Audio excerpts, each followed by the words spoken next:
that's when prayer became so big, because prayer just turned into just ranting. Journaling became a thing because I was like, I'm gonna go crazy. Is that where you came up with your blog? Actually, literally, my boss read it. She's like, "Are you okay?" I was like, "Oh, I love it here. I'm sorry." From your whole blog altogether, if someone read every single thing you wrote, what would be the main takeaway that you hope that they got from it? I think people's strength comes from sometimes leaning on others, and it's not weakness. When you used to look at people's social media while you were gone in Kenya, at these people on like the island places, have you ever maybe subconsciously thought about it being selfish? Like, okay. Welcome back to Ministry Reimagined. This was an interesting episode because Sophie, she went abroad in student missions, but she didn't have a typical student missions experience. Apparently, the topic of student missions has been very controversial in the motivations behind why people do it, if it's ethical, do they need to train their volunteers more, can people do student missions for selfish reasons? In this episode, Sophie tackles some of those controversial opinions. And she also uncovers what made her choose the location she went to and what made her even feel the pull to serve at all. Hey, Sophie. How you doing? Hey, Celeste. I'm doing good. How's your school year been so far? It's only been like 4 weeks. Dude, it's felt like 12 weeks because PT school is a lot. I bet, yeah. This week that just passed was really, really, really busy. But we're living. We're surviving. Because you didn't start in PT, right? No, I did. Oh, you did? You've always been PT? Yeah. I was a PT undergrad, and I was 3+3 on the accelerated track, but then I just took a year off. Honestly, that was the best thing that could, not just for like myself, but for your schooling. For my schooling, I think I would have actually been burnt out so fast. So that little break was needed. Yeah. Would you even consider it a break? Because I know, well, from school maybe. Yeah, a break from school. Like, I'm not doing that. I'm doing this other thing. But yeah, I mean, it's been interesting, and I know that you didn't even ask, but coming back, adjusting back to what school is, it was also hard for a little bit. Yeah, I could probably talk about this later, but just like what it felt like coming back. Yeah. It was a disaster. Okay, well, first we'll talk about what you came back from. Yeah. Because you went to a year in missions. And where'd you go? That was in... Yeah, that was in Kenya. It was in Southwest? Southwest. Yeah, Southwest Kenya, something like that. But near the Masai Mara Reserve, I don't know if people have heard of it, but just an animal reserve in Kenya, and it has different gates around the borders of the reserve, and one of them is in a little town called Sekenani, and that's where I stayed. It's a girls' home. It's there in the town.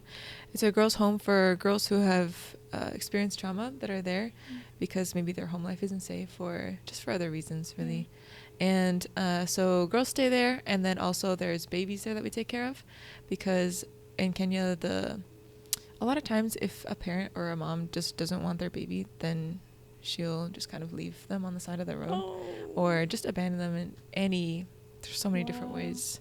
So you would just find these babies? The people usually would, and then they would either call, like, I don't know, the Child Protective Agency or whatever, and then they'd get into contact with my boss, and then usually her and one of the other workers there, they just go out to the town. It was called Narok. It's like an hour and a half from where we were, so they would just drive out and then pick the baby up and then come back. But yeah, that's basically the bulk of where I was. So basically I was there as a volunteer, because they have full-time ladies that they stay 24/7. They're taking care of these babies mainly, and they get a week off a month and a month off a year. But other than that, they're there with the babies 24/7 in the actual girls' home, and then they also do different worships with the girls that are there, the older ones. And then but yeah, there's also other stuff on the property, but basically my job was kind of more with the girls, the older girls, because the ladies that are there full time, they're there to take care of the babies and make sure that they're, being cared for like a mother usually would. But in terms of just interaction and just building connections with the girls, there's not really people that are getting paid for that. So yeah, wow, that was us. So it's all volunteers. We'll get into what inspired you to do that. Okay. But so let's go back. Let's take a little step back. Let's take a step back. And talk about, what made you want to do that? Go to missions. So 2 years ago, I originally wanted, when I was doing 3+3, I knew I wanted to take a year off in between, and I wanted to go to Argentina to study abroad, because some of my cousins are there, and the language, like my family is half Argentinian, half Uruguayan. So I just wanted to have that kind of experience. And then I think it was getting like towards the end to where I had to kind of, deadlines were coming up where I had to either apply for PT school and just go straight into grad school, or deadlines to apply for ACA. Low-key, I was not feeling the pull on either of those two things. And then because I was like, I mean, I could get, that had been my plan for most of my undergrad, and then I was like, why do I just not feel excited for either of these things? And then I think this was so long ago, I think it was Christmas break, and then a little bit into January, I think people just started talking to me about just the idea of just student missions, or maybe like some aunt or uncle who wasn't really my aunt or uncle over Christmas break would just be like, hey, I just think that every young person should take a year off to serve, or stuff like that. And I just kind of like hear that around. And same thing, I would go to like assemblies, and then I remember I never considered student missions like that really. And then I remember I went to a PT assembly, and I think some of the students were talking about how they had gone and then they'd come back, and one of my worries was leaving school and coming back to grad school, that I would kind of be just like beat up by how bad it was, school wise and curriculum wise. And I don't know, it just gave them, when they were talking about that, they did that, and then they came back, and actually one of them was low-key excelling.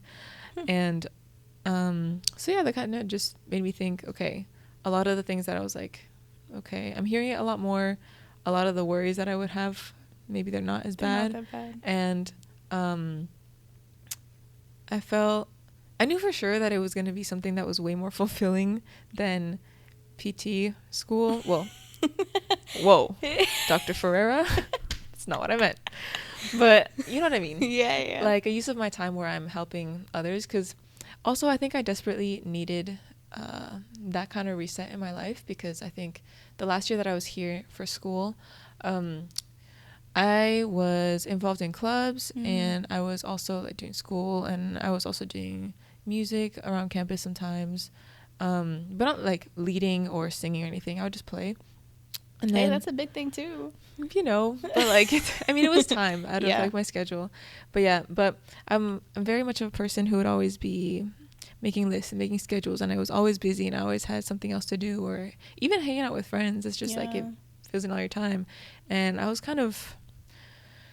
feel like I was kind of almost just addicted to being busy, and I just had so much of like a productivity just need, and I just needed to be doing all of that and just be on and on and on and making lists and whatnot.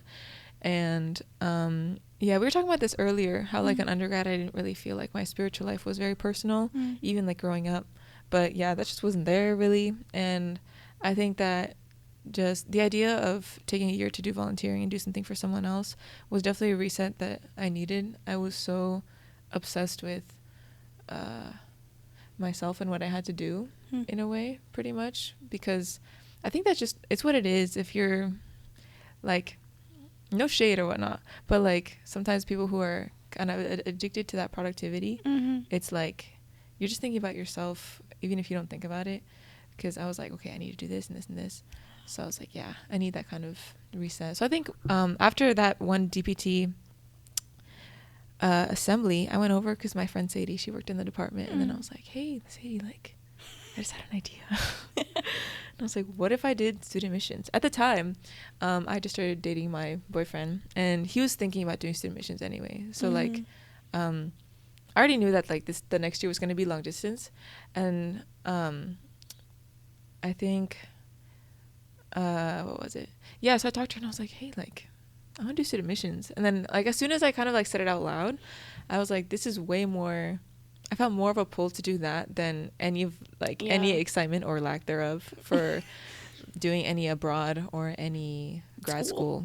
Yeah. So I was like, yeah, this is something that I'm saying, okay, I kind of feel like a pull, and this is, you know, exciting. I want to do it. And then so I told Sadie about it, told Jeffrey about it, and then they're like, yeah, I mean, do it.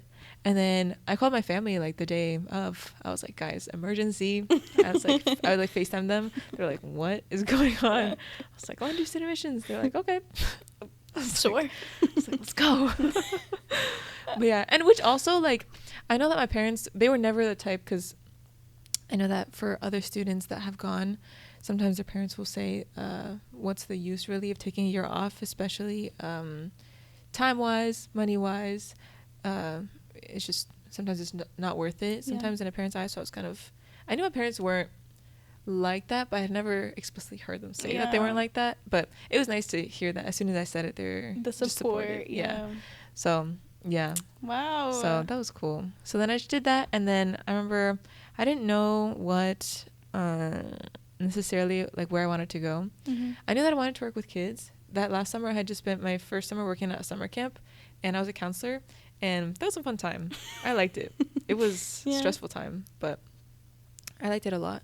I liked working with kids that way, especially in the way that sometimes kids don't have mentors otherwise, or just people that they can kind of look up to and kind of, you know, I don't know.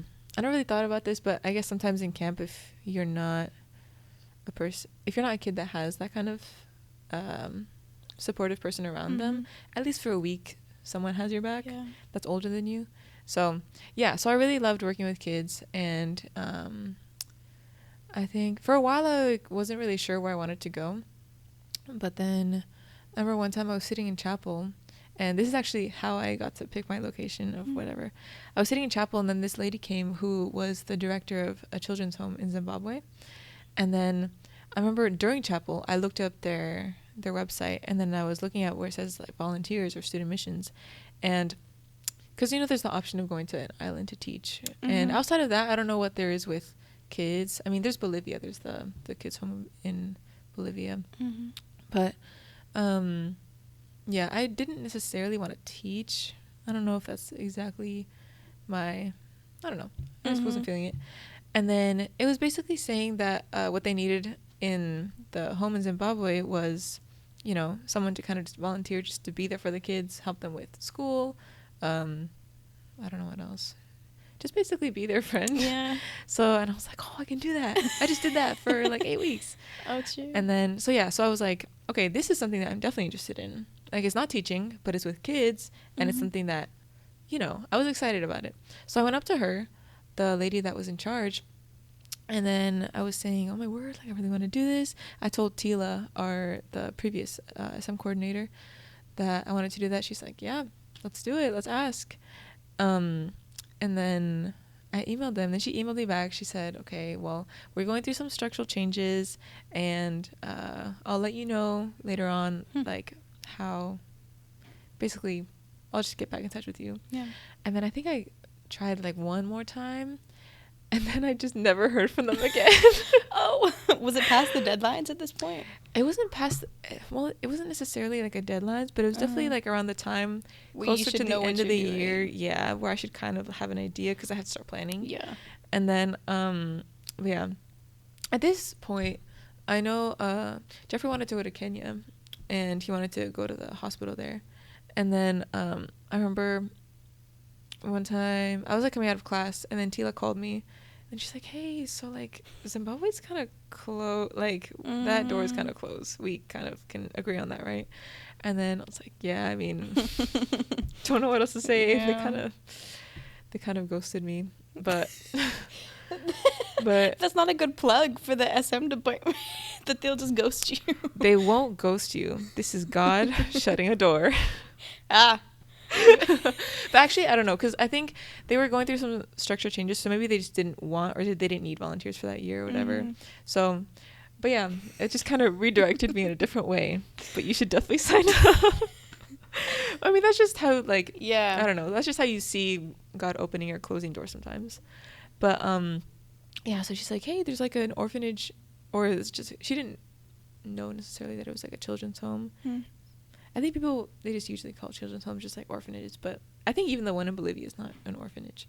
But anyways, but she was like, there's a place in Kenya. I've never sent anybody there. This is the second year that they've been accepting SMs. It's very new. Wow. I haven't sent anybody there, but I feel like I can definitely say that you'd be a good fit there. I can see, I can confidently send you there. I think you do very well. I was like, Kenya. Hello. And then I was like, okay. And I was like, Jeffrey's going to Kenya too, right? And then she's like, yeah. I was like, wait, that's it? Yeah. She's like, yeah, I mean, that's fine. You guys are like in different spots. And I was like, oh, facts. Okay.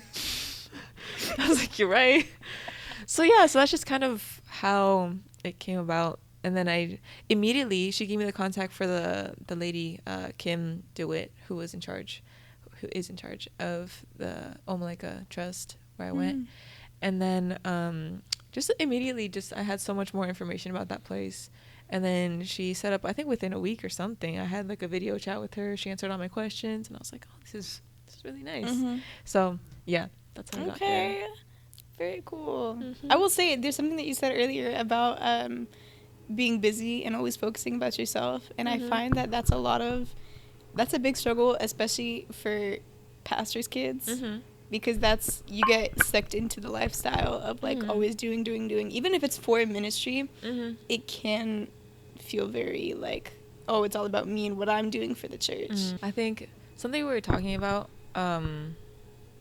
earlier before we started recording was about pastors' kids. I mean, I don't know if I ever saw myself really doing ministry, because I think that as a pastor's kid, I don't think I ever had any negative experiences about people putting too much pressure on me to do certain things. But I think that what I had, or what I felt, was, I guess, I had kind of just an automatic or just a given kind of expectation. Not, honestly, I wouldn't even call it an expectation. I feel like, because no one ever told me like you have to do these things, but I feel like just my involvement in certain things, whether it was at church or I don't know, in clubs or at school, I feel like that was kind of sort of a given when it came to do with ministry, or just extra stuff in the church that we would do. It was kind of a given that I would be there. So I think because of that, I think not because anyone told me that it was like this, but I think ministry, or even just faith and religion, just became kind of, I guess, a given. So I feel like since I got used to that, I never really bothered to make it personal, or just to see the value in just it being my own thing that I'm choosing. I just thought it was just like, I'm in it because that's just what I do. So yeah. Was there ever a time where you wanted to go the other direction? No, I don't think so. I mean, and I'm assuming by the other direction is like where people usually have a kind of view that PKs will either be super hardcore into ministry or just go off the rails. Yeah. No, I don't think so. Because, I mean, you just never had the desire. I don't know why. I just never did. Yeah. Just like, Yeah. Do you feel like, maybe this is a rough question. Okay. If you weren't a pastor's kid, do you think you still would have found Adventism? Ooh. If I wasn't born into the church, or I don't know. Yeah. I feel like another thing about feeling somewhat that I guess my religion was kind of a given, I guess, which is something that I think that 100% should be prioritized, especially in younger people, just the idea of critical thinking, because I don't think that I was ever told not to critically think. I just kind of never did. Yeah. So but yeah, like I'm saying, like all of this was very just like internal. Like I never had, my parents, bless their heart, they've always been very supportive, like you saw in like their reaction to student missions and stuff like that. Like they've never been like the controlling kind or anything like that. But I don't know, since that kind of stuff was sort of just automatic, or just kind of, I just did those things, I think that critical thinking of like, why am I doing this? And like, just even if it's, I still agree, but at least like I kind of challenge it in my head a bit just to make sure, which I feel like my word, this is so dangerous because I feel like this happens so much. I don't know, it 100% has to do with just mainstream and media and whatnot, but like people are so quick to take something that they hear and just regurgitate it without being 100% sure that they agree with it or that they know that it's true. So yeah, so I think with more critical thinking, I think yes, because I think even my boss Kim at the trust, she was raised Adventist. She's not anymore, which I don't know if this is like something that she just talks about necessarily. She keeps the trust run basically as SDA. We have church with the girls on Saturdays, and Friday night we'll have Vespers. And so yeah, so she keeps things along with the values and just the, you know, the different practices that we do as Adventists, because she says that even though she has personal qualms with people in the church, she says that it's like the closest to the truth that she's ever found in a church. So yeah, that's just like a little something. But yeah, I think if it wasn't for being raised and just kind of taking it as it is, I think, yeah, outside of it, with searching, I think so. Yeah, I like to think that it's hard to answer because you never really know, but it's just something I've thought about, and I wonder. Yeah, and I thought about it recently too. Like, sometimes I'll be in church and I'm like, how would this sound to someone who's not in the church right now? You know? Yeah. What did you think about that? I don't know. I will just say though that I know that I 100% do believe in God and the value that it has on my life, having a relationship with him. And I know the things that I know about Adventism versus other denominations. I've seen the why we believe, like, for example, like different beliefs, evidence in, you know, in the Bible of why we believe those things. So I know for a fact that, like, I'm not just kind of just taking something and just like, oh, this is what we believe. Like, this is like, it actually makes sense. Like, it makes sense, and it has support in the Bible. And yeah, and I know that for sure being a Christian and like specifically in the denomination, like I do believe in those things.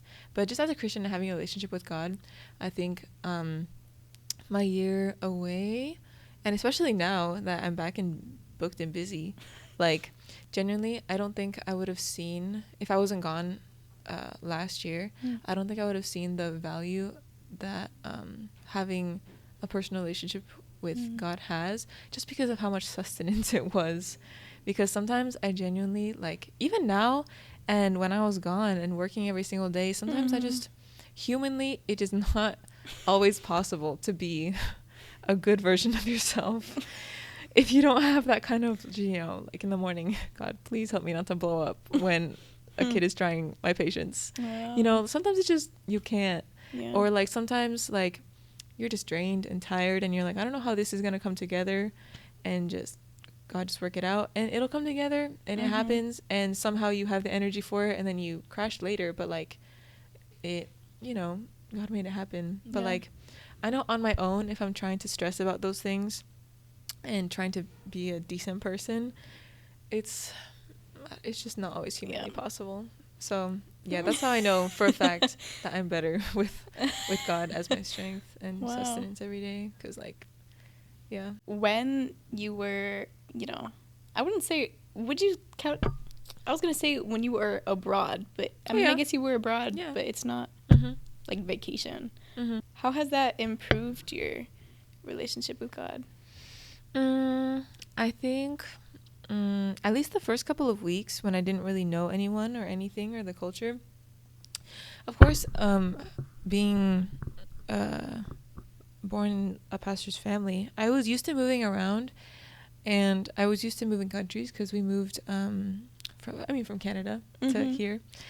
And yeah, so I think I almost had this sort of just like pride that I could handle culture shock.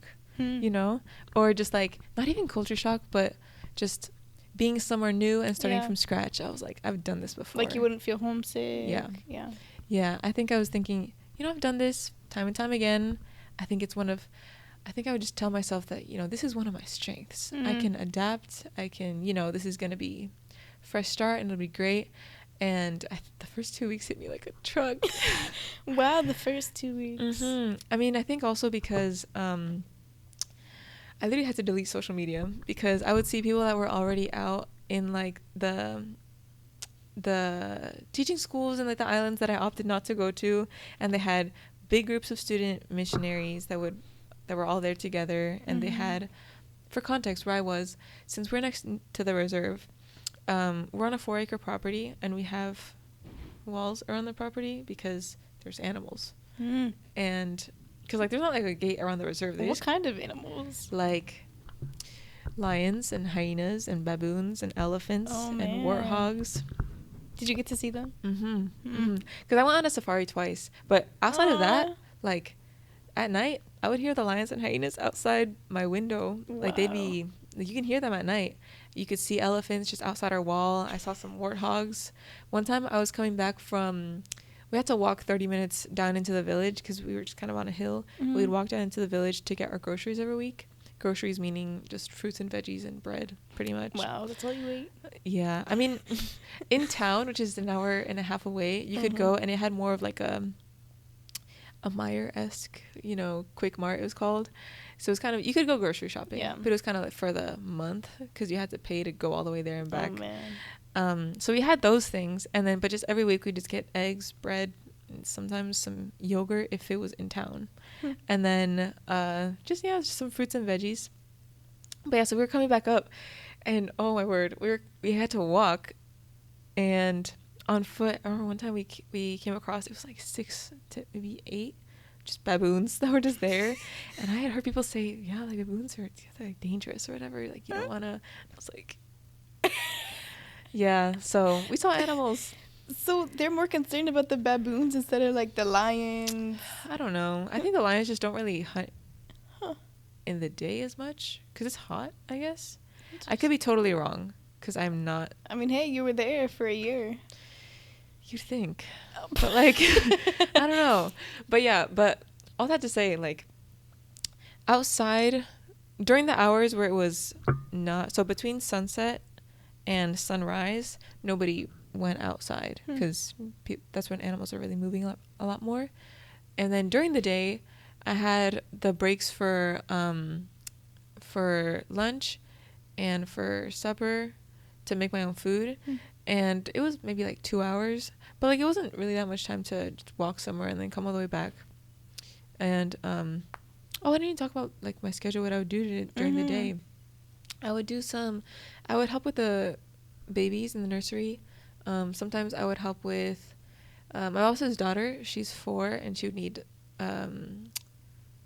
just one-on-one, just because she's older. She's very smart for a 4-year-old. So just like some little preschool time. So you were kind of a teacher. Somewhat, yeah. And then sometimes in the kitchen, just be helping to cook for the girls and just the staff. And then what else? We had a tent. There's a global, I think, company called Days for Girls that sews reusable menstrual products and distributes them wherever they're needed. And one of the locations is on the property. So we'd go over to the tent sometimes and help out and sew the little kits. Wow. So, yeah, that's kind of what I would do. And then in the evenings, we would help with the worships every evening in, like, Vespers in church or whatnot. But, yeah, all that to say. So, I was kind of in there 24/7. And I think that kind of routine, it hit me hard at first because, like, I would see other people that had kind of, like, the freedom to go in a lot of different, just explore in general. Go snorkeling. Yeah. I was like, I cannot look at this right now. But, yeah, so it was hard at first going there. And, I mean, like, the people Kim was great. And my other SMs, there was 5 of us in total. The first semester, and we did little things to stay connected, but like at first it was really hard because I didn't know anybody.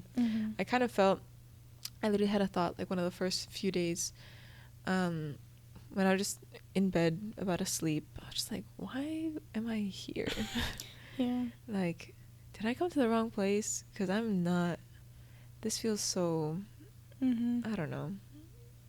I was just having a hard time. Yeah. I was homesick for sure. And I thought that I just didn't know what I was doing. And yeah, it was hard. And the first Sabbath especially, it was super, super hard because we were in church, and then the entire church, it was like 2 hours long maybe. And it was a very small church, but like the entire thing was in a language that I didn't know. So I think even like on a Sabbath, I just felt really disconnected from like everyone, and especially God too. I wasn't really like, I was so close to crying when I was in church. I literally just brought my Bible with me, and then the entire time I was just like reading my Bible, just something random. It was not had and nothing to do with the sermon, because I didn't know what the sermon was about. Yeah. But I was just like, I have to read something or do something with my hands, or else I'm just gonna like, I don't know. But yeah. Wow. Yeah. I forgot what the question was. Did you find that like that? Because I guess it was kind of your own personal experience, even if it wasn't like what the church was talking about. Did that make you feel closer to God in a way? Because then it is personal. Yeah, it did. Because like that, in all those times, and even when there were so many times throughout the year where I was just like, I'm probably not doing the best job, because like I don't know.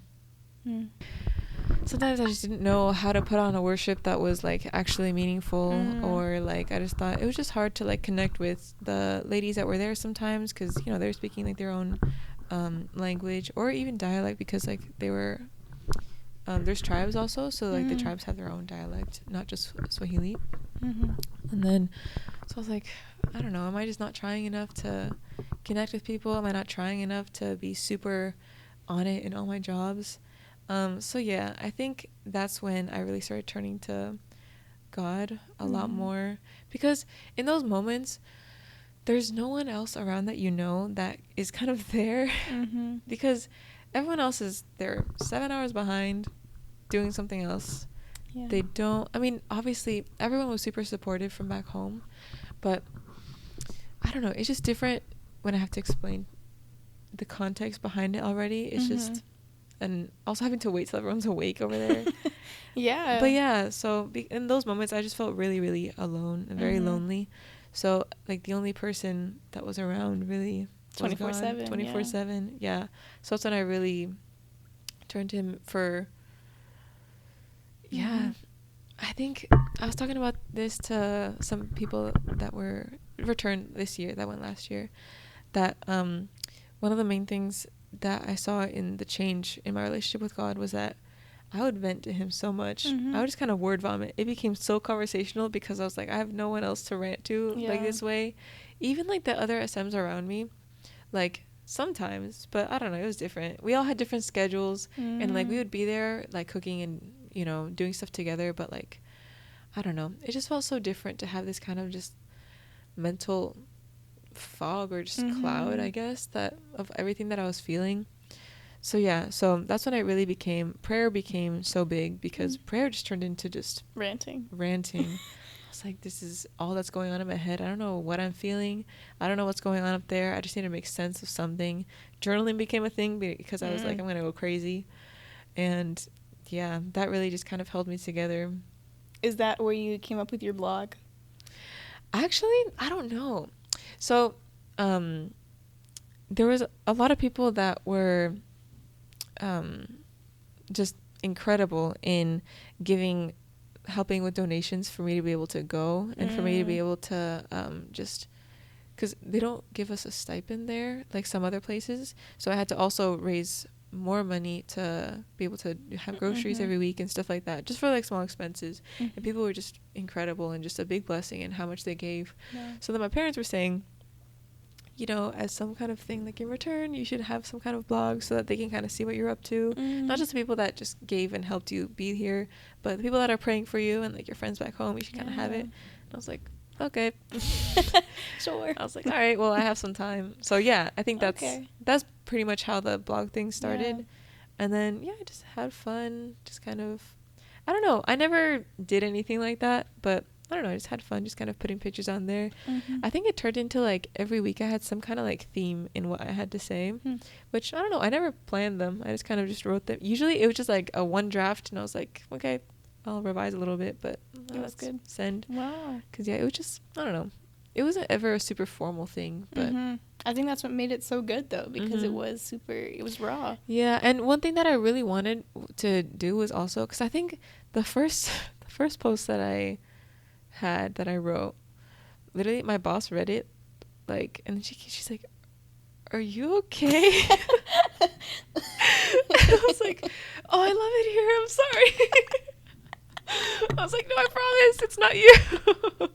Because like the first one, I was like, you know what, like if I'm gonna go through all this trouble to share with people what I'm going through, like I might as well give them just the raw picture of just like what I'm going through, because you know what, like it's discouraging to me to only see the amazing parts of everybody who's everywhere else. Yeah. So like if this can help someone else feel, oh, maybe it's fine that things kind of suck right now, because like that's just part of what happens sometimes, and someone else is going through it like super rough too. It's like I'll be the person to do that, because I don't know, I was kind of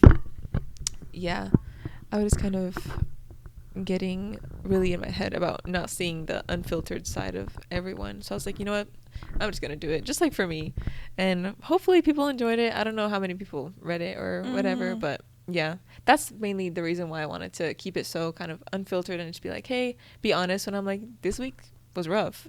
And I don't know, it made it more meaningful when I could truthfully say like, this week was good, you know. So and you weren't like lying. Yeah. So, which honestly, it was so nice to come back and meet with the other SMs that were gone last year, because I don't know, when people ask me when I'm back, you know, how was it, and you know, what was your favorite part, that's just so hard to explain in like a couple sentences, which I'm sure that's what they're looking for. Just like a couple sentences. But like, I don't know, it's just so hard to explain the rough parts. So when I could just be honest with like the other SMs that were back, like, hey, there was times that I genuinely felt like I just didn't do a good job coming back. Like I don't feel like I was useful over there. And like 2 or 3 other people, they said the same thing. Wow. And I was like, thank God. Not for you, because I'm sorry that you felt that way, but like that felt like a hug to hear. So I don't know, I think it's important to keep it super raw and unfiltered, especially with other people that are doing the similar thing as you, because I thought that everybody else was chilling and you know whatever, but like people had it rough also, like even in the nice spots. So I mean, I know you kind of said that you hate this question, but what was kind of the best part of it? The best part of it,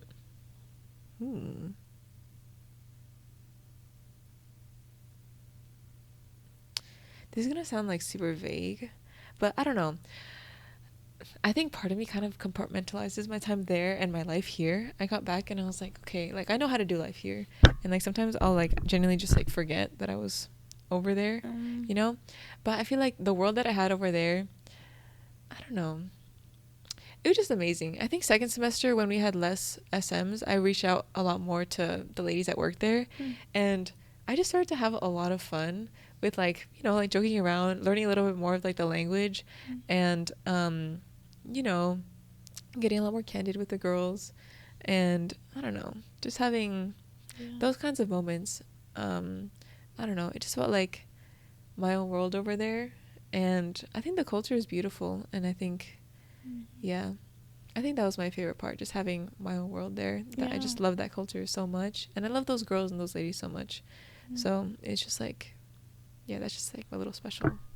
Aww. Yeah. So you don't regret going at all? No, not at all. Definitely not. No, it's awesome. I literally met someone in the CAF who he said he's Kenyan, and they have like some kind of like Kenyan Sabbath, and then they were saying that they had like these like some foods there that I was like, I didn't realize I miss eating that like every single week. Wow. It's so but yeah, you could always make it here. Facts. If it's the same, I don't should, really know what kind of of food. I think literally like chapati is just like flour, water, oil, salt. That's it.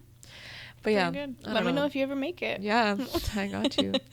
But yeah, I think that's what it was. It was just like my own world to experience, and I don't know, that day to day, just like there's a specific way that they cut this leaf. It's low-key like kale or spinach, but there's a specific way that they cut it really, really thin. They kind of like bunch it up like in your hand like this, and you're kind of like going like that. And it's really, I cut myself a lot of times.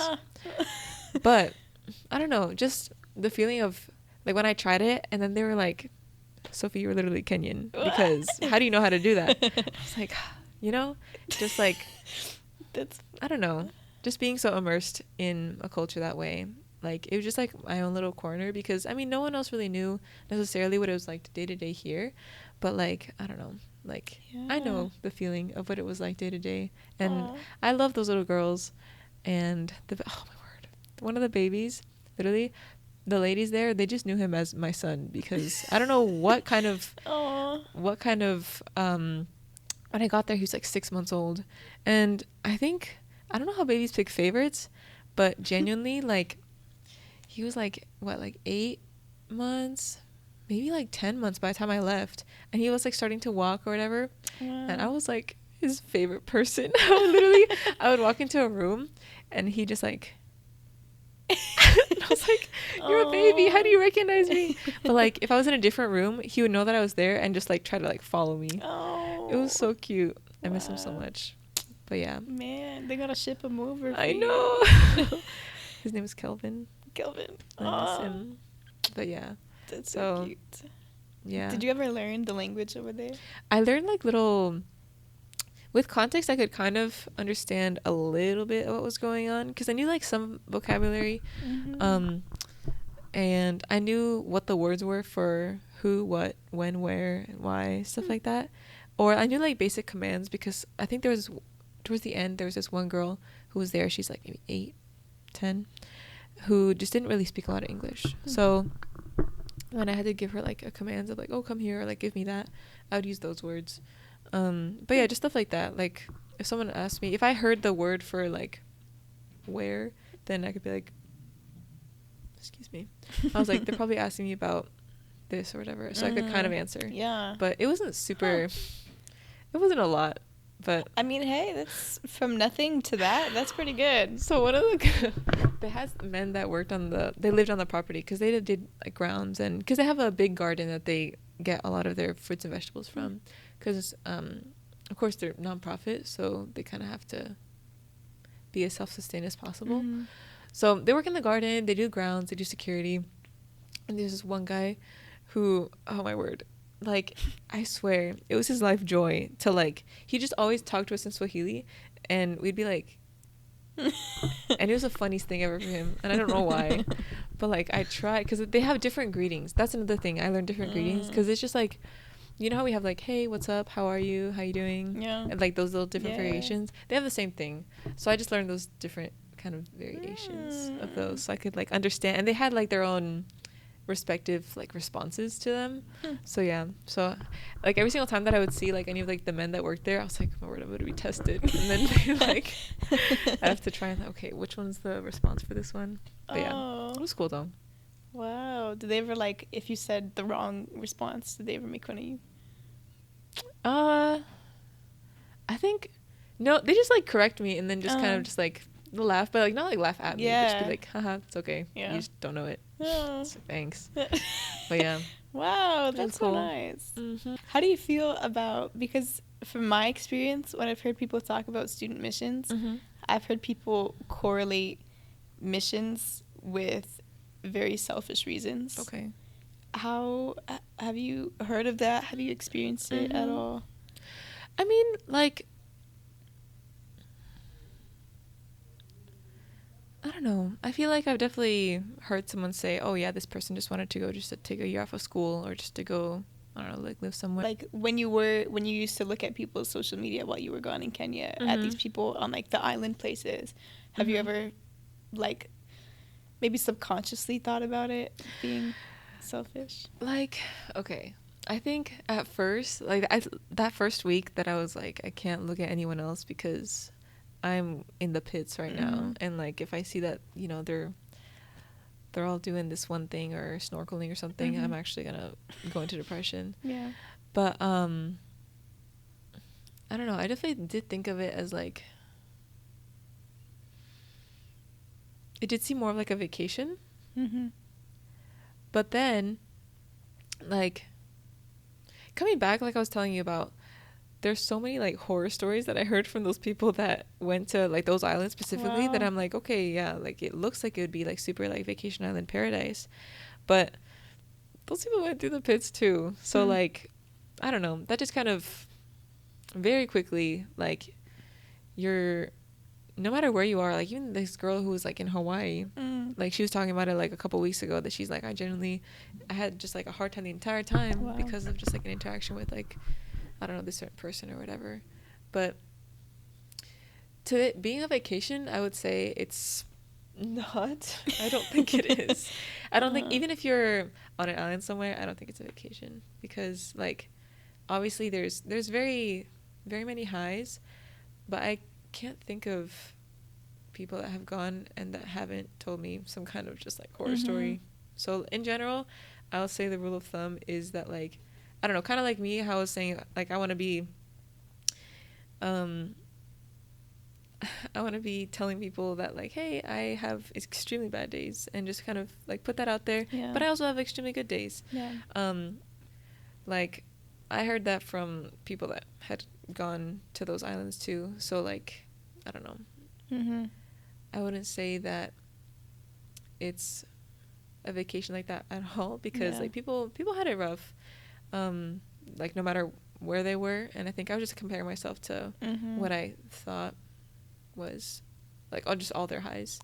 But yeah, so to that, like, to people who say that like they just think that it's going for a vacation, no, it's hardly ever. But I think your question is a little bit more towards the motivation behind going. Let me rephrase that actually. Do you think that people can do student missions for selfish reasons? I definitely hear when people say stuff like that, like, oh, they just wanted to take a year off or stuff like that.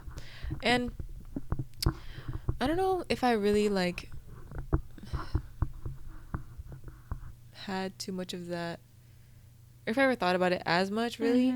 But like, at the end of the day, like, living somewhere else that you've never lived before for a considerable amount of time, like, that's hard to do just for kicks and just for like, I just want like a year off, especially because like I said, it's, from what I've seen, what I've heard, there's times that people have it rough too. And like there's a lot of like rough experiences. Whether or not, like, I don't know,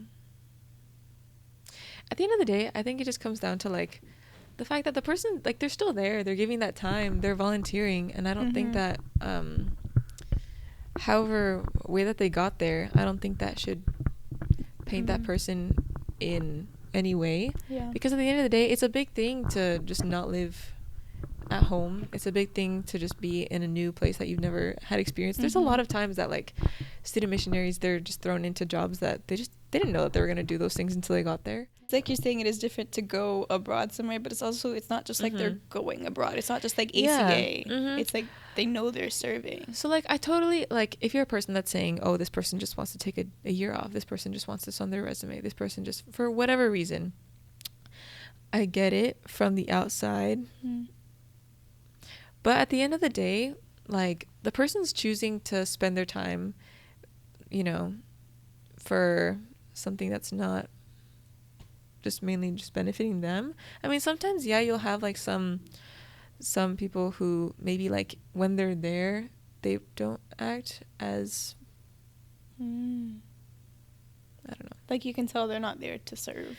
Yeah, it doesn't really reflect the kind of like... Have you had that experience?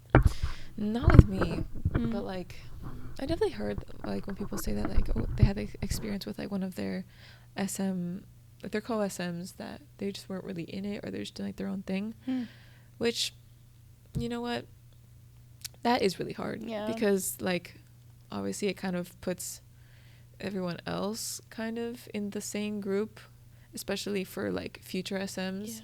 like the people that are there are kind of expecting someone with a similar attitude.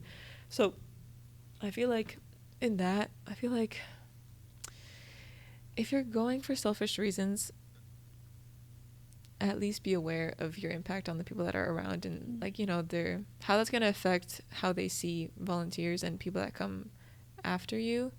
Like when it starts affecting other people that way, I think that that's really bad. That's really bad. That's really bad. No, but yeah, when it starts affecting people that way, where they start seeing like they can't really trust the students who come to serve as much because they've seen in the past that some people maybe don't handle responsibilities really well, or I don't know. Like, you do have to be aware, as with anywhere, of like the impact of how you're acting. It's not just how you look, it's sometimes how other people look too. But so for that, I would say that that's really hard. But otherwise, if someone came for like a reason that, I don't know, just maybe just wanted some kind of breath of fresh air and maybe do something outside of themselves, and it wasn't necessarily saying I heard God call me to go here, and it wasn't necessarily like that, but the person's there, they showed up, they gave their time, and I think that there's no reason at all why someone should say that their reason isn't as good as something else, or their reason impacts how much of an effect that they have on where they are. I think there's no reason for that, because at the end of the day, like, I don't know, I mean, however much that you want to get out of the year, like, that's really up to you. However much you want to give, that's up to you. And yeah, some people really have amazing spiritual encounters, and some people just feel an amazing sense of fulfillment that they just helped other people. I feel you. I got you. So like, to that, I would say, to those people, I would say no, it's not a vacation. The people that aren't necessarily saying, oh, God 100% called me here, if it's not like that, that person is showing up with their time. I say, you know, they could have been anywhere else. Yeah, they could have been anywhere else that entire year. And you know what, like, those are amazing people that go. So yeah, like, honestly, like, if that person is using their skills and like they're genuinely enjoying and like they're helping people around, to people who haven't even left and are saying that, I'm just saying, you know, what's it to you? And for the people that maybe don't have as much of a, they don't feel as much of a responsibility of how they're acting, I think that I definitely understand, but I don't know. I think that's just more personal. I feel like everyone just always has to be aware that their actions, it's not just you, it impacts a lot of other things. So for that, I definitely see that there's a challenge there, but yeah, it really just depends on how you carry yourself. I think the motivation, it can, you know, change, but yeah, it really just comes down to just how you're, like, what your actions are.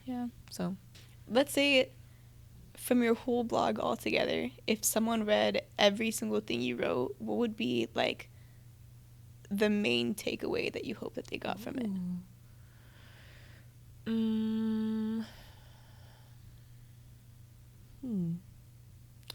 I think that as people, we were not meant to go through life alone. I think I definitely saw that in my relationship with God and how that changed over the entire year.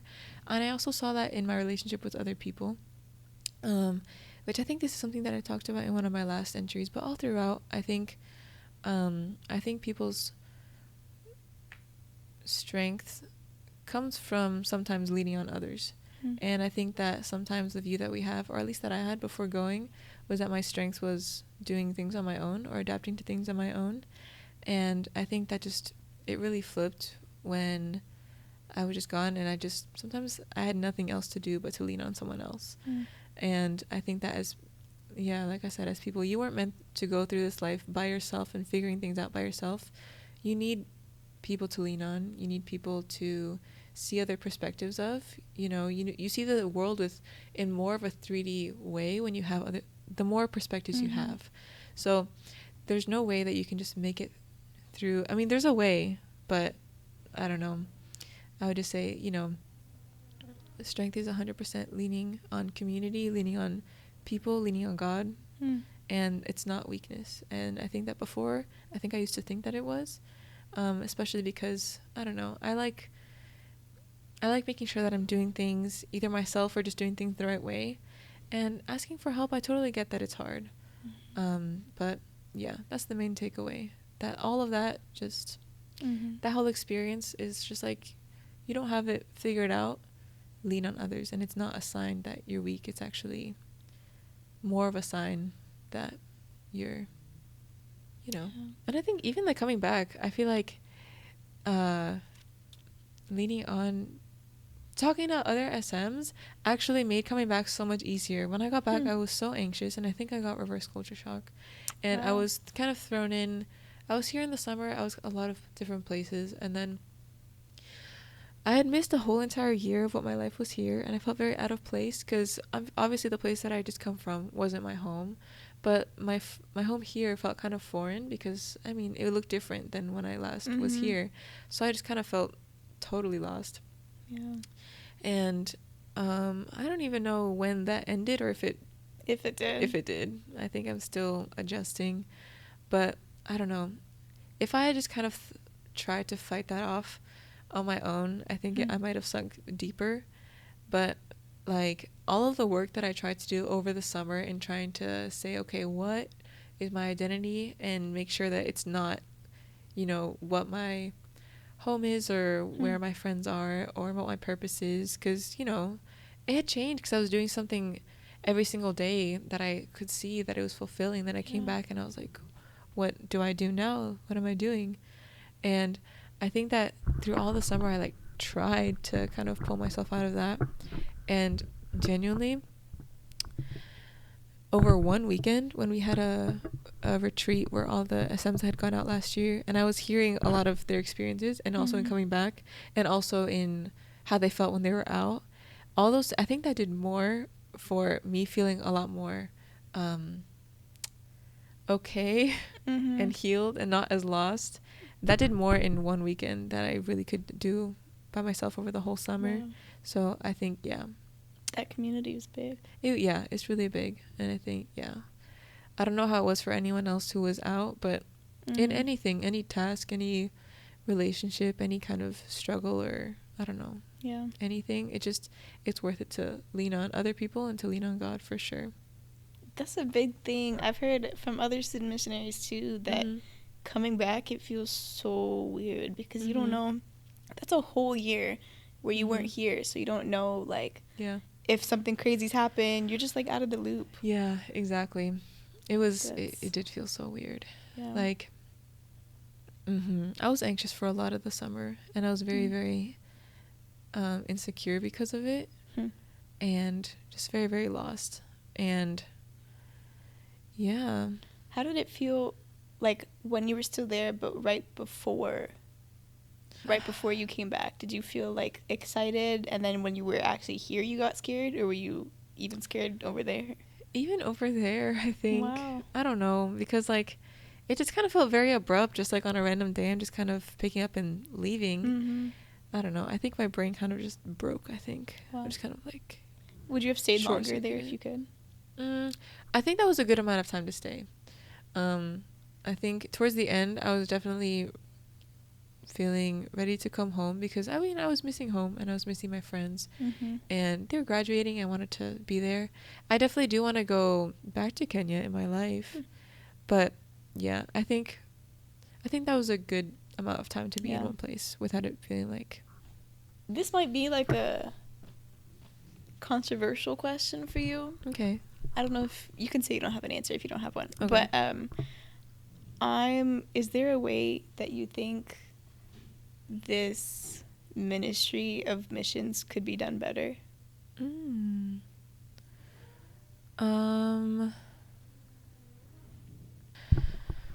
not sure. I'm trying to think of the things like during this year, because I think I was at a slight disadvantage sometimes, because like, for example, like I know that the SM department, they're trying to do a good job in making sure that, like, you know, students, they feel like, okay, like we miss you and whatnot, and like they're sending out care packages.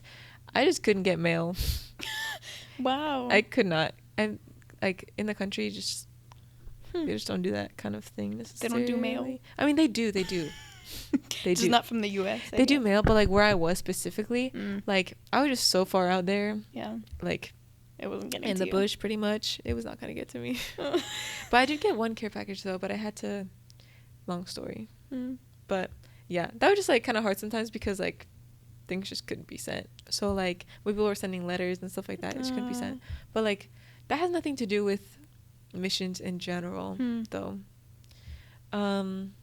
Still, that's something that could be better. Yeah. But I mean, like, I don't know. What's the SM Club gonna do about like building some kind of mail something? Nah, that's just, I don't know. That's not their thing. But I think maybe a better question might be, what do you think could be done to make missions more appealing to others? Oh. I have no idea how this process goes actually. So there's not much that I can do in terms of, you know, giving advice or suggestions because I generally don't know how it's done. But I think sometimes like, you know, people always say like go in with like an open mind because you're not necessarily gonna know what you're doing. Like some more communication on like what information is helpful, kind of preparing the volunteers a little bit more in terms of like what to expect. And I think maybe it depends location to location, like how much community you have, but just like, I don't know, like basic things that can be done to kind of make them feel a little bit more taken care of. Because obviously I know they're coming, they just like out of their own free will, so it's not necessarily like they're your kids or anything. But sometimes it's hard if you're not really sure how anything works. Like at least some kind of a little like crash course or some kind of way to have not mentorship but like some kind of guide for people all over the world on like how to, the best ways to, I guess, prepare, explain all the responsibilities, because there's like some stuff that like I know me or like some other people, like we wouldn't really know that it was our responsibility until like later. So just like, you know, just being a straight shooter in that way, and like some ideas or suggestions of some ways to make them integrate them a little more. I don't know if that makes any sense. Yeah. But like, I don't know. That's hard because it's not much that like the SM department can do. Yeah. In terms of like preparing, it's just so hard because like everyone is gonna be in a different spot or something. But still, you're saying if they can have like more information on each specific place, it'd be more helpful. Or like, I think it'd be cool if there was a person from each of those places that could like maybe write out something or have like a talk or something. Yeah. Like, because I think I've heard that AU has like maybe it's a Tuesday choice where they talk about student missions, and so if they have like one person that went to each country or each place, that might be cool. I think that would be cool. Honestly, yeah, that's another thing. Like the SM department with people that have come back, having them a lot more involved in. I feel like they do a good job though with like, you know, telling stories in, you know, chapels or churches or whatnot. Oh yeah. But yeah, that kind of just like information of like not just like stories, but just like for people who are interested, just talking about what the location is, because that's kind of how people keep hearing about it and keep wanting to go. Yeah. Because I was the first person from Andrews that went to my location. Wow. And since I was out, I couldn't necessarily advocate for it here as much, so I don't think anyone from Andrews went this year. Dang. But yeah, so just like, yeah, like of course talking about like the testimonies and experiences, but like having, and it helps for students to be doing that too, like to kind of putting it out there, just like this is what the location is. If you're interested in this type of thing, like this is what I experienced and whatever. But I don't know, just that would be good. Because even like little things that you wish you knew or wish you brought when you went, or things, I think that would be cool. Just like using those past experiences, like not only like for testimonies and stuff like that, but just like for information and kind of like guidance and stuff like that. Yeah.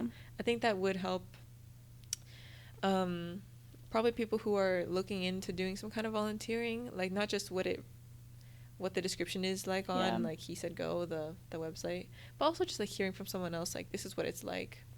Yeah, I think that's big. Would you be open if someone asked you to do that? Yeah, 100%. Yeah, I mean, like, that's a plug.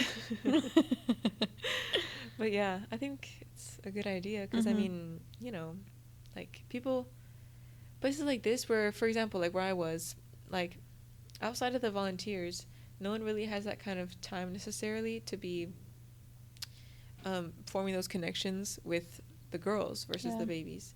So yeah, I think it's the more you kind of get that out there, the more people like know what it is. Like you want all these places, they want more exposure and like publicity and whatnot because like if not, how are people gonna know and how are people gonna volunteer?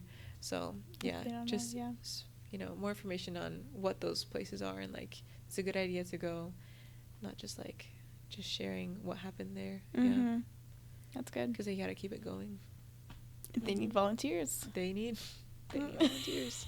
Yeah. For this last question, what would you say to somebody that's looking into student missions right now? Ooh. What's like your piece of advice, or what's something they should bring that maybe you didn't know about? Okay. Okay. To someone who's looking into it, I would say, first of all, we were talking a little bit about motivation before. It's okay if it's not like God clearly pointed out this location for me. If you have some kind of desire to just do something outside of yourself and just serve, and it's not necessarily that it's like perfect, or even if you have a desire to just have that year of a break and do something that's not just around you, yeah, like don't feel any type of way about your motivation necessarily in that sense. If that's something that maybe someone may be worried about, like, you know, you're there, you're willing to spend your time. That's just what I think service is, you know? So, yeah, to that for sure. Yeah, don't think about it too hard that way. Just go for it. Yeah. Ask around. And I know people say this all the time about, like, don't have any expectations or whatnot. But it's generally true, you know? I think you have a big thing is putting your pride aside when you're going out there. Like, I think, for example, like the whole expecting or not expecting to feel some kind of shock or some kind of homesickness.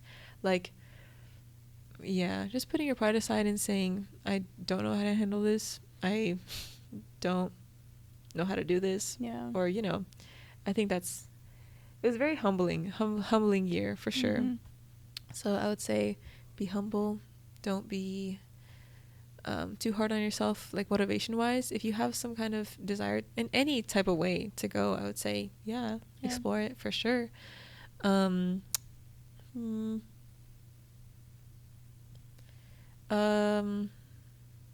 Again, like if you decide to go, I mean, lean on other people, lean on God.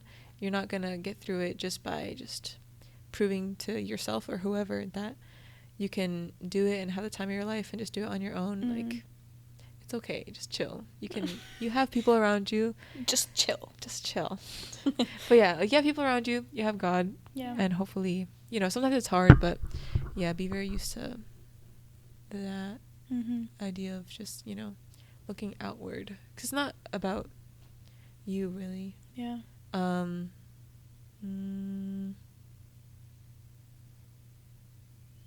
I think it's the best thing ever for your life, really. I think it really, like, for me at least, it kind of decentered myself from my life in a way sometimes.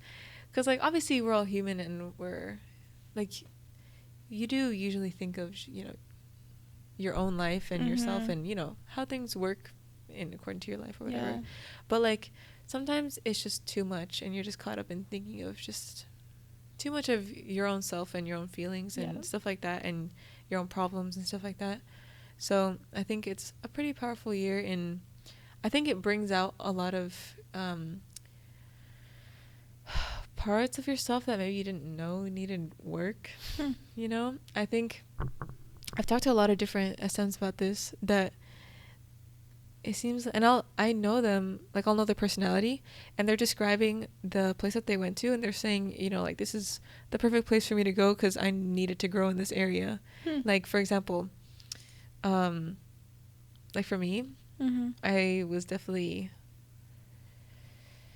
not a person that loved just like staying in one spot. I like being, you know, in a community and out. So being in that spot for me was not where I was comfortable.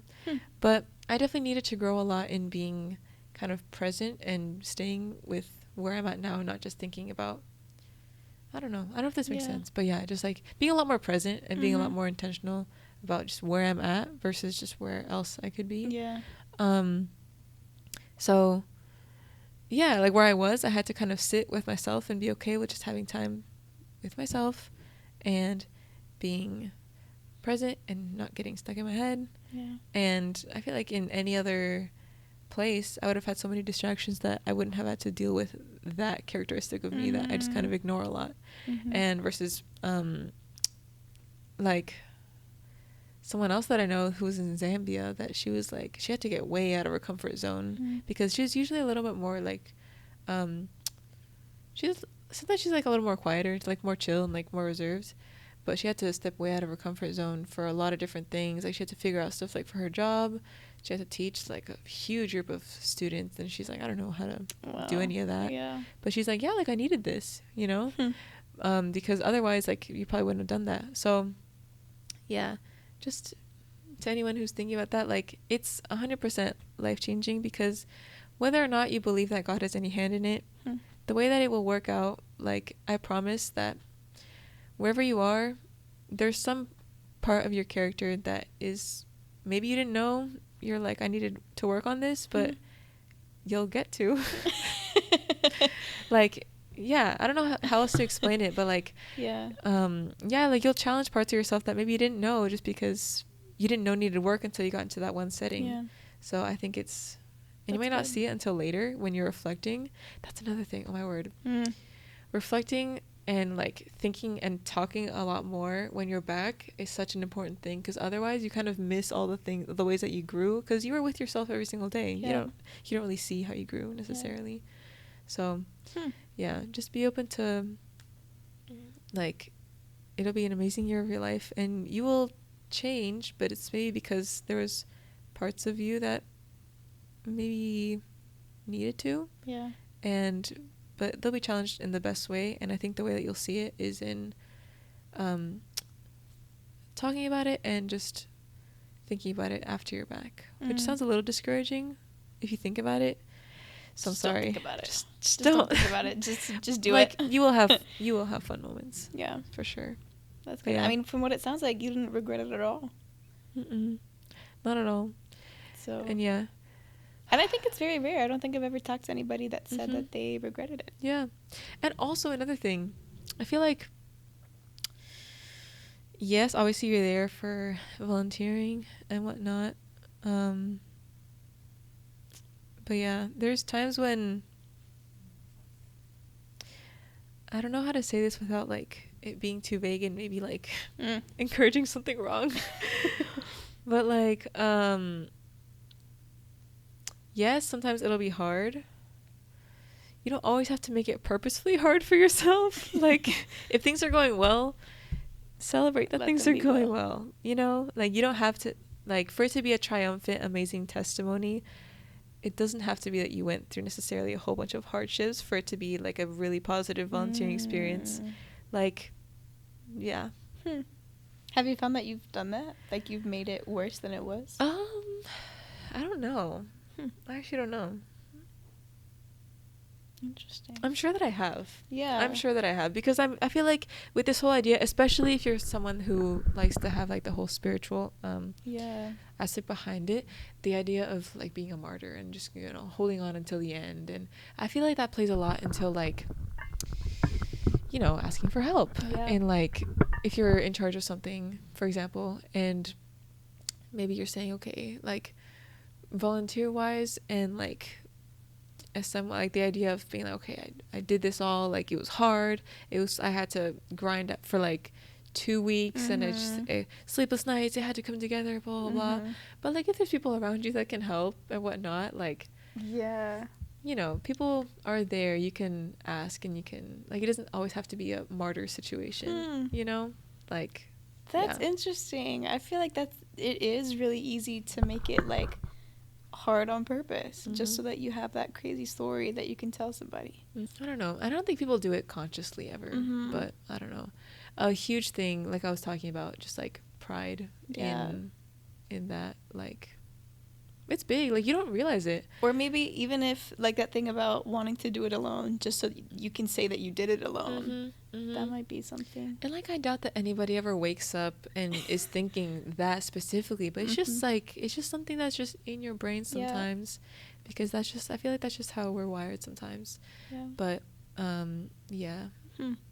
just I could see that. be prepared, ask for help. That's good. Is that what you wish you knew when you went? Like you wish somebody told you that? Maybe, I think so. I will say this is my last question. I know That's I okay, said the other one was. That's okay. I'm just curious because I feel like I've also heard that they wish, especially when they go to teach, and it's again like someone that maybe has never taught before. Do you think that there should be more training or qualifications for student missionaries? Yeah. I think so, because I mean, I don't know, I genuinely don't know how any of that worked, the teaching.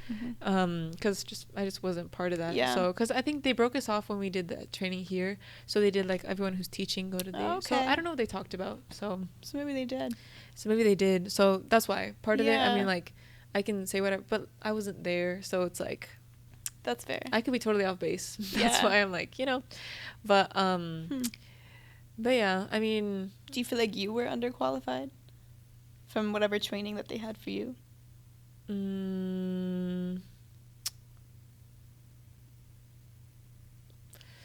That's hard. Yeah. I mean, I did feel underqualified a lot, but I don't know if like it was necessarily, because it's just hard. It's like there's teachers and there's not teachers. But like, how do you individually like prepare each person for whatever? It's just, I understand that it's hard to do. Like I definitely felt like there's moments where I'm like, I have no idea what I'm doing, I wish someone would taught me how to do this, but I don't know, sometimes that's just how it goes. Yeah, maybe that's just part of the but experience. I don't know, maybe if worship is such a big thing for at least for me, it was putting on different worships or being spiritually leading, I guess, in some way, because I know that probably everyone had to help out with churches. Maybe, I don't know, I don't even know how you teach someone how to do that, but some kind of preparation of that. But other than that, I don't know what the teachers were doing to prepare. And I mean, like, if you're not an education major, you're like, I don't know how to do this. So which I'm sure that they give I don't know how much grace that they're given when they're actually there too, if they have no idea how to do it. But that was just something I was curious about. But I mean, always in an ideal world you would want to be as prepared as you can for the job that you're going to, but sometimes I do understand how sometimes it's just not realistic to do. So that's interesting. I feel like at some point, you know, I think it's obviously good to know what you're getting yourself into, but also at the same time, that adaptability, the ability to adapt to these things and to, you know, just be open to serve wherever you're needed. I think that's a big part of the testimony itself. But I obviously don't know what it's like. That's why I think, and also another thing that can be taken with a grain of salt, of course, is like, again, like you're there to serve, but you're not necessarily there to like work yourself like into the ground. Like obviously taking breaks is good, and I'm sure that people who are directing should have an idea of that. Like, you know, again, that's another thing, you don't have to, you know, fight till the end and just, you know, work all the time for it to actually be good. Of course, I mean, with a grain of salt, I mean, don't take it the other way that you're like never working, but you know. That's good. It's just something else that I thought of. Because like sometimes I would feel like guilty during my breaks, because I'm like, oh, I should be using my breaks to be out there making connections like with the girls or whatever. But like, I don't want to get burnt out either. Yeah, because So, then what hope is that? Yeah. yeah. And the thing is, like, sometimes I think I would get in my head about that too, because I think there were some girls that were staying for less time, so I think they had a bit more energy to be out there a lot because they were going to be there for less time. So it's like kind of making use of it. Yeah. But I definitely would feel guilty about that sometimes, like I could be using my free time for them. But I don't know, that's just not always realistic. I mean, you're in a new place, you're missing home, you have time to connect with home, you have time to, like, for yourself to make sure that you're okay, not just like going 24/7. Yeah. Sometimes I forgot that I was college age because I was just like a person of like authority to the kids for like so much of the day. Wow. That I'd come back and I was like, I'm still like 21, a child. 22. Yeah. Yeah. Huh. Thank you so much for your time. I think that was awesome. I highly encourage to go check out her blog. She had a lot of good insight from there. Thank you. Yeah. Thank you guys for listening to the end of this episode. If you enjoyed it and you want to hear more about other student missionaries and their stories, let us know in the comments. Let us know what you think and what you want to hear more of. If you did like this episode and you want to support this podcast, you can subscribe, rate the video, comment like I said, and share this video with your friends that might like it. Thanks again for watching, and we'll see you next time.